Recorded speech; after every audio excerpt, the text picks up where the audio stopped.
Preparation নিচ্ছ তাদের একটা কোশ্চেন দেখো, 2023 এই কোশ্চেনটা এসেছিলো। এই কোশ্চেনটা কী করে সলভ করব। এইটা দেখো কনসেন্ট্রিক, এটা মানেই হচ্ছে দুটো সার্কেলের সেন্টার হচ্ছে সেম। তার মানে আমি যদি দুটো সার্কেল ড্র করি তাহলে এদের সেন্টারটা হচ্ছে সেম হয়ে যাচ্ছে। একটু ভালো করে করি জাস্ট এটা, তাহলে সেন্টার হচ্ছে সেম, তাই তো।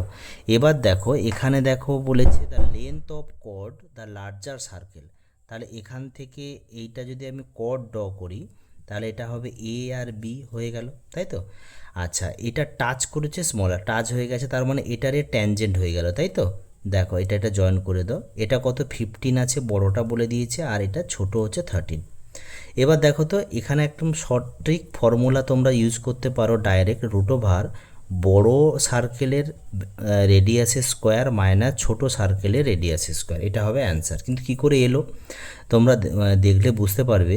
এটা সেন্টার, তো তার মানে এই দুটো সাইড ইকুয়াল সাইড হবে না, যদি আমি এটা ড্র করে নিই ইকুয়াল সাইড হচ্ছে তো। তার মানে একটা যদি আমি বের করে নিতে পারি তার ডবল করলে এটা হয়ে যাবে।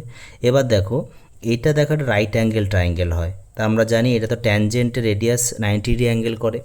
তার মানে এটা হচ্ছে হাইপোটেনাস মানে অতিভুজ, আর এটা হচ্ছে ভূমি, এটা লম্ব।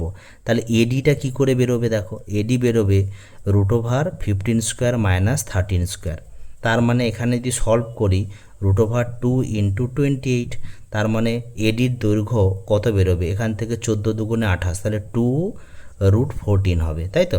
শুধু এডি পেলাম, টোটালটা কত পাবো, কারণ এটা লেন্থ তো এডি ইকুয়ালস টু বিডি, তার মানে এবির দৈর্ঘ্য হয়ে যাবে হচ্ছে 4√14, মানে একটা 2 মাল্টিপ্লাই করে দিতে হবে, বা ডাইরেক্ট এই ফর্মুলা তোমরা ইউজ করে করতে পারো। Thank you.